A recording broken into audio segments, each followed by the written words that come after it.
10h05, l'autre grand titre de l'actualité, évidemment, c'est la politique française. Le président qui cherche toujours son futur Premier ministre, Emmanuel Macron, poursuit ses consultations à la recherche du profil le moins censurable possible. Mission compliquée, chacun esquissant progressivement des lignes rouges. Dernière en date, celle des Républicains, reçue hier soir à 20h par Emmanuel Macron. Alors où en est-on justement avec les positions des uns et des autres? On fait le point avec nos éclaireurs.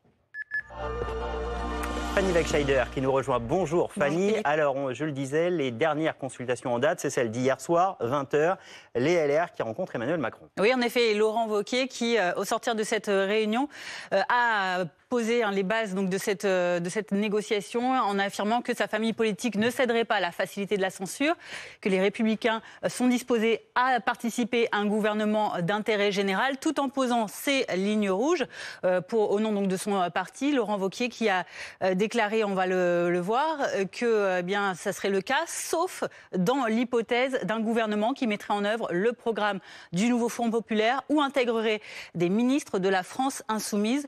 Voilà pour ce qu'a déclaré hier donc Laurent Wauquiez, qui a insisté donc sur ces lignes rouges.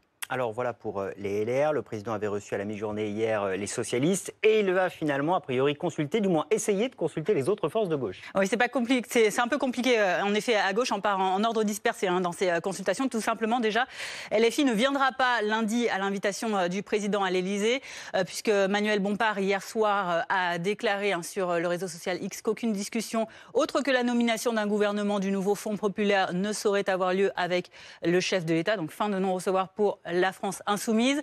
En ce qui concerne le Parti communiste, là, on est un peu plus mesuré et plus ouvert.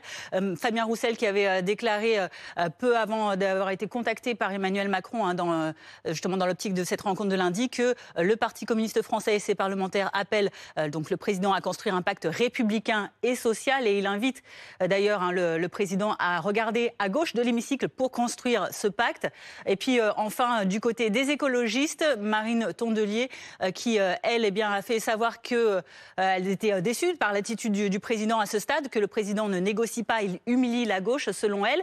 Mais tout de même, on voit une nuance. On attend de savoir comment va se positionner le parti Europe Écologie Les Verts, puisque leur réponse est attendue selon un dernier communiqué après consultation. Donc on attend dans les prochaines heures d'en savoir un peu plus du côté des Verts. On saura peut-être dans la matinée si les Verts iront voir Emmanuel Macron. Merci beaucoup Fanny.